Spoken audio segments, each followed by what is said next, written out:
so too is Geoffrey Boycott.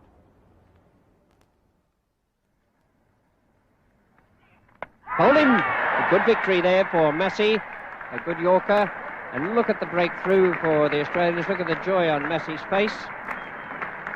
Fine effort by this young bowler, playing in his first test match, and what a victim to get as your first test wicket. Geoffrey Boycott, the England opener, bowled Massey for 11, and you can see here how Boycott's defensive stroke is beaten here, the ball getting under the bat and just inside between bat and pad. So there's 3 slips waiting there for Dennis Lillee. Bowled him. What a good delivery that was. Now that really was a splendid ball, as you'll see in a moment on the playback. There aren't too many batsmen who would have been able to play that with the middle of the bat. It started drifting into the right-hander. Lillee just moving in now, the foot landing, and the ball slanting towards about middle stump, I should think, and watch it cut back and past the outside edge of the bat.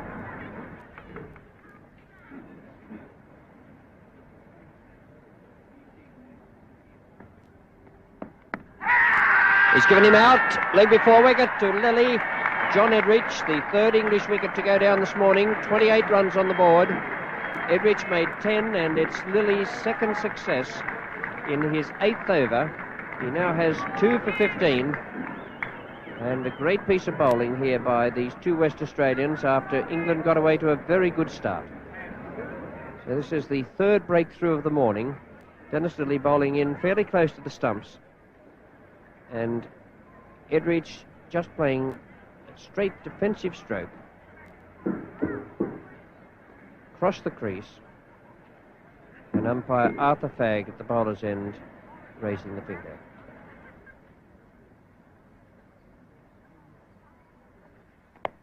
And he's asking for that, and he's given it. It was the in-swinger, having bowled 4 outswingers to D'Oliveira. Massey then slipped in the in-swinger, and it's the 4th wicket to go down, and you can see here, bowled from wide, pushed in, and beating D'Oliveira's forward defensive stroke. D'Oliveira, the last man out for 32. LBW to Massey. And that looked a pretty bad shot from Mike Smith, playing across a full pitch, which hit the base of the stump. So another success for Massey, his 3rd wicket, having a great day on his debut here for Australia at Lord's. So let's look at it again. Massey from the nursery end to Mike Smith on 34. And effectively yorking him as he tried to work it to his favourite area on the onside. But it's Greg at the moment to face Dennis Lillee's first ball off to tee. He's on 25, Lillee from the pavilion end. And what a fine start. Really a beautiful cover drive, smashed through the offside. Wicket-keeper with an average this year of 70 behind him in first-class cricket, 200s, both against Surrey. Facing John Gleeson. No doubts at all about his intent. Looking again to move down the pitch, hitting high in the air over the top of mid-on. A fairly lengthy breather now. He's coming back to bowl to Tony Greig on 49. That's the one he wants. Pushed into the offside, brings Tony Greig his 50. His 3rd successive 50 in the 3 test match innings this year. Includes 4 boundaries, and it's taken him 2¼ hours. He's out. A bad shot by Alan Knott. He guided that straight into Colley's hands at Gully. It's the 6th wicket, so badly needed by the Australians. And Alan Knott is the man dismissed. Massey breaking through again. His 4th wicket in the innings. Massey bowling to Tony Greig. Oh, he's gone. Must be out, caught behind. He's given him out, and Greig is not particularly enamoured of the raised finger at the far end.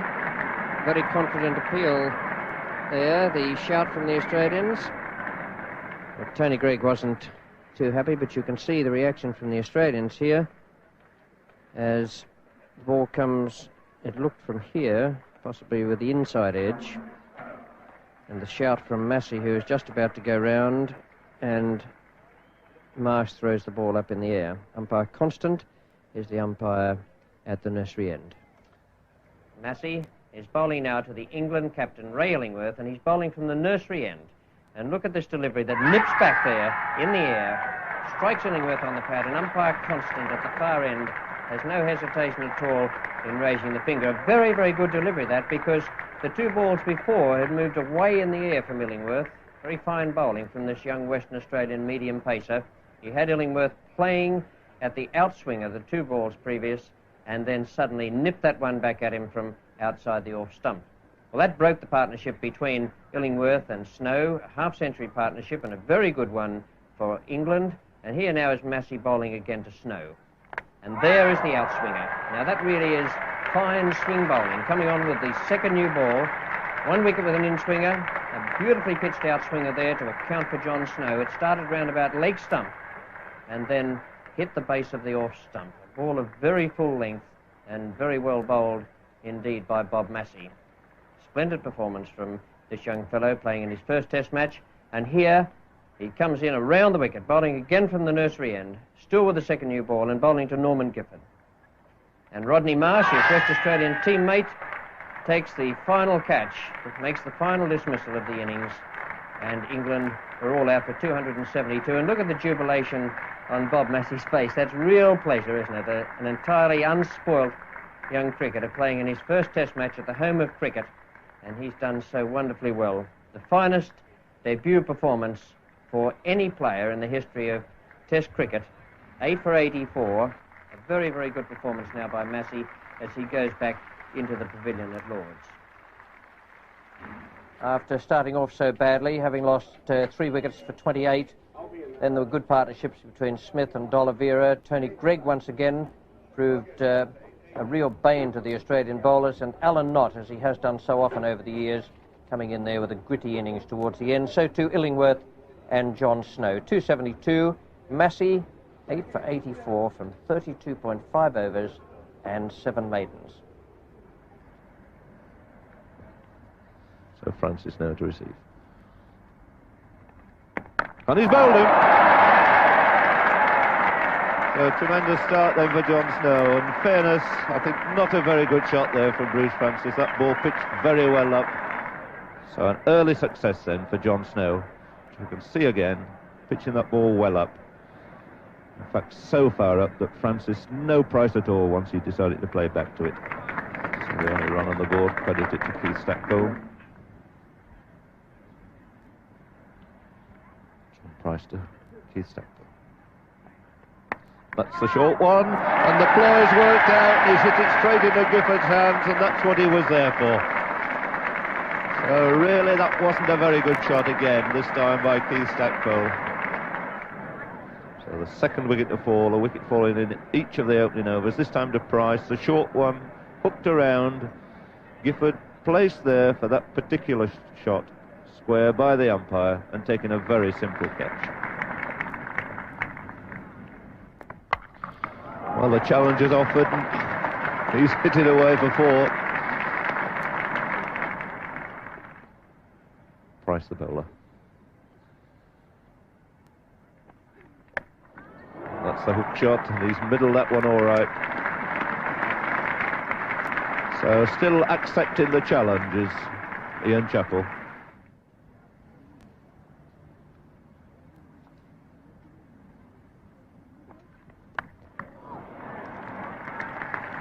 That's a fine shot.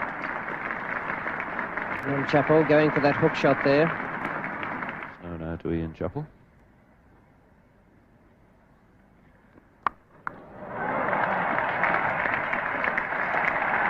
So the bouncer hooked away again beautifully for yet another 4 to Ian Chappell.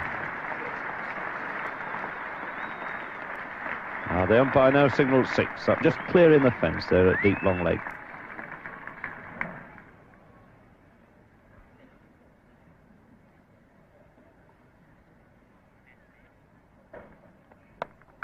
Smith coming in under it. It's a great catch. Marvellous catch by Mike Smith, the long leg. Ian Chappell hooking. What a great catch that was to take the third Australian wicket. Crowd standing up. The Australians in the dressing room looking disconsolate at the moment, as well they might. Snow testing Ian Chappell with that bouncer. The top edge from Chappell, and Smith, bespectacled and 38 years of age, racing in, throwing himself full length on the ground to take what could be the decisive wicket in this match.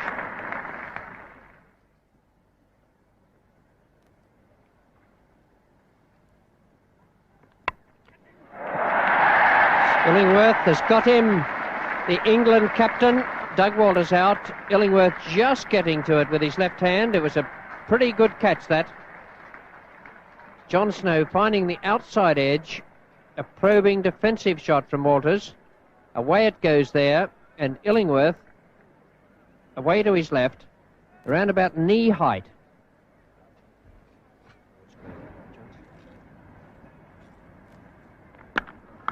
It's a fine shot, and he needn't run for that. Off the back foot, sweetly timed, 4 runs.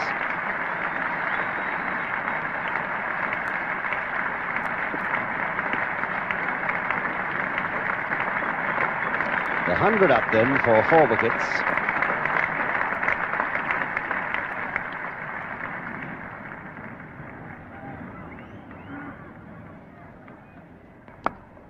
Another beautifully played shot.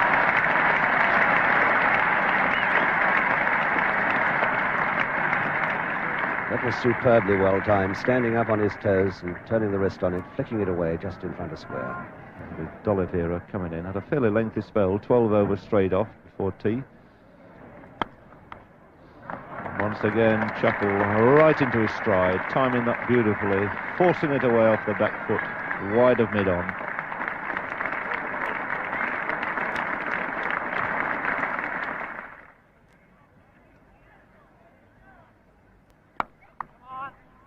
Tony Greig.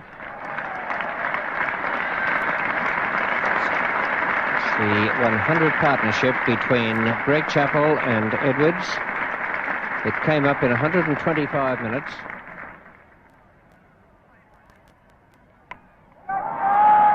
Gifford's after it. Smith is the man, and he takes it.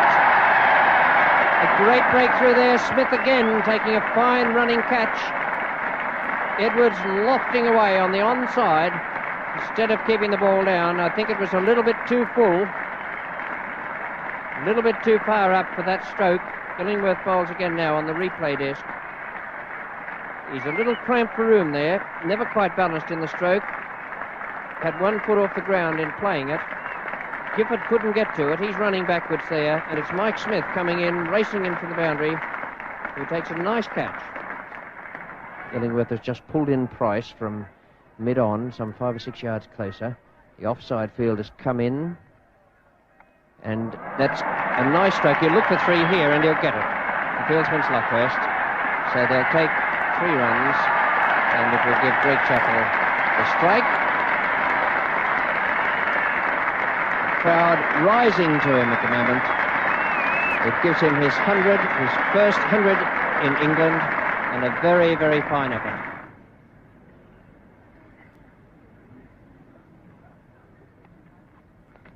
It's a good delivery, and it's the breakthrough. Greg has got it for England. The 6 wicket down. Night watchman Johnny Gleeson, removed by Tony Greig. He made 1 run. In bowling there now. Outside edge. Flicked right at the very top of the bat.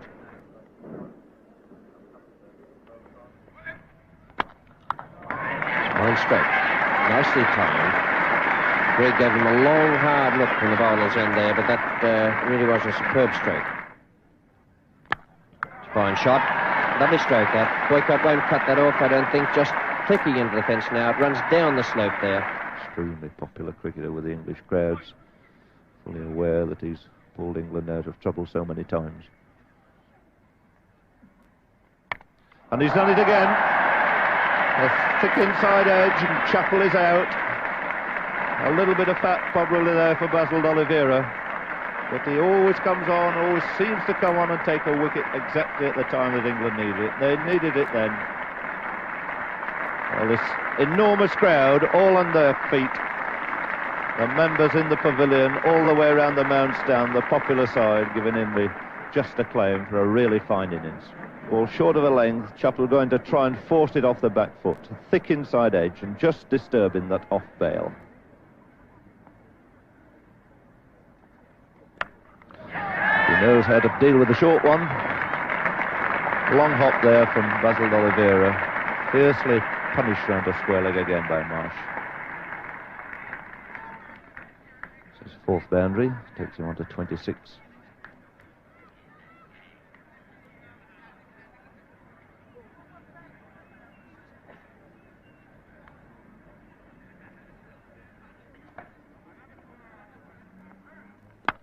Gone for the big one, beautifully struck, nobody out there. Yet again, a magnificent six over long on.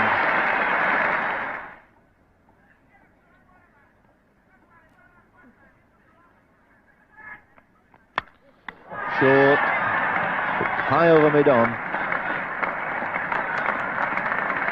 So another boundary from Rodney Marsh.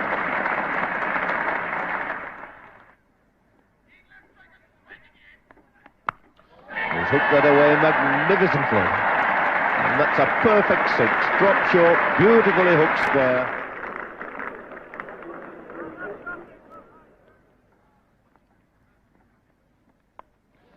And he's gone. Gregg's catching it, throwing it up, asking the umpire. There's going to be a conference. Arthur Fagg moving over to Constant to see if it carried. Constant nodding his approval that that ball carried, and Marsh is out. He didn't want to go and waited for the umpires to give a decision. So the crowd rising again to Rodney Marsh, just as they did up at Old Trafford when he made that really truly great 91. He's followed it up with a fine 50, 2 sixes, 6 fours in it. And let's see this catch, which Marsh wasn't too happy about. See the thick outside edge. Gregg tossing it up. Quite confident he caught it. Marsh having a good long look at him, deciding that he wasn't going to walk out until the umpire had given a decision.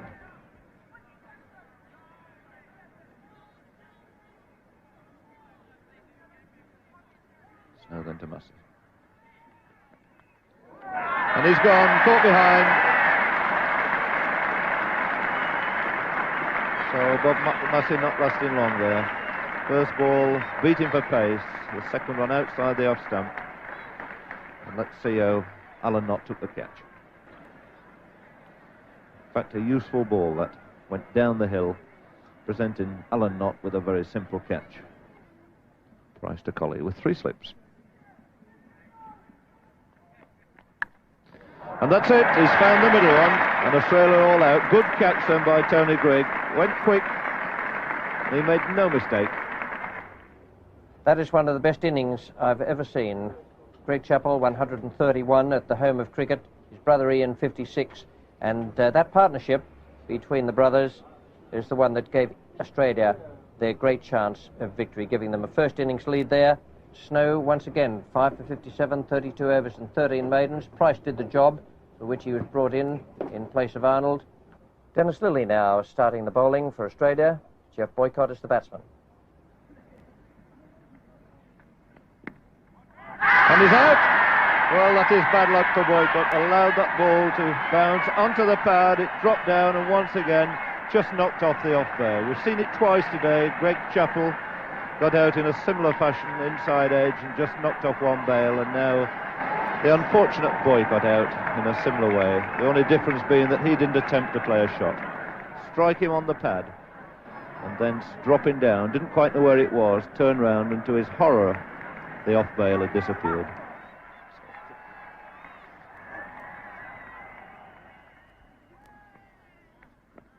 And that's it!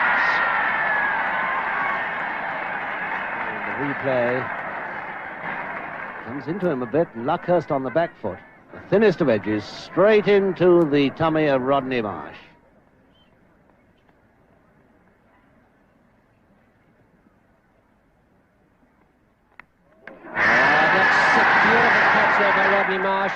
And what a fine piece of bowling that was by Bob Massey. He deserved that one. A good breakthrough there, 18 for 3 England, and Massey, having bowled so well without result, has finally taken the wicket of Edrich to a really good diving catch by Rodney Marsh. Massey bowling to D'Oliveira. Stack bowler Greg Chappell. It's Greg Chappell. He's taken D'Oliveira. It's the 4th wicket down. And D'Oliveira sadly walking out. You can see here that he didn't play it too badly. It goes off the outside edge. Greg Chappell getting it very low down. In fact, I called Stackpole at first. It was Stackpole going away to the right there and now leaping up as Greg Chappell throws the ball in the air. Bob Massey having a dream of a Test match debut.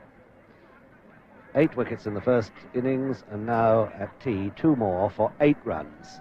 Bowling now to Tony Greig. And it's gone. Caught at first slip by the captain, Ian Chappell. What a match Bob Massey is having.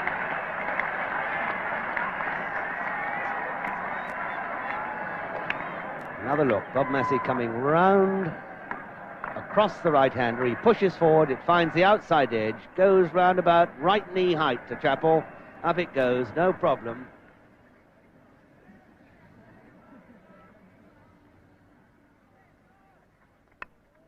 And that's it. Alan Knott's gone the same way as the rest. And Massey takes yet another wicket. So Alan Knott caught in the slips, feeling for it outside the off stump.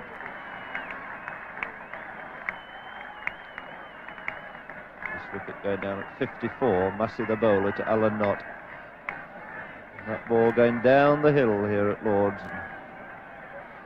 Alan Knott, a thick outside edge.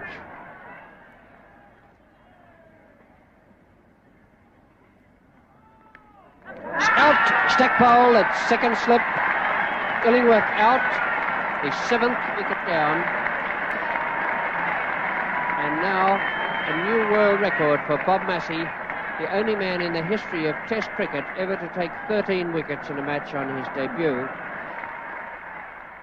Nothing wrong with the pitch. The pitch is a beautiful batting track, but he's doing it all with swing. Nothing happening off the pitch. He's cutting 1 or 2, but it's being done in the air. They're asking, and he's gone. He's on a hat-trick. John Snow, first ball, glancing down the leg side. Massey 6 for 35 in his 20th over. You can see here how Massey takes his 6th wicket. Snow pushing away there, the ball deflected. And Rodney Marsh moving across. There's nothing difficult about the catch. Umpire Fagg just about to lift the finger.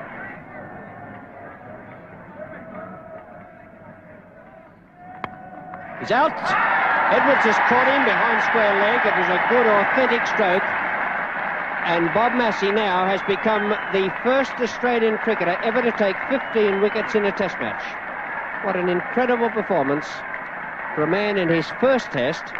An authentic stroke behind square leg, clipping it away to Ross Edwards, who took the catch quite comfortably. And England now 81 for 9.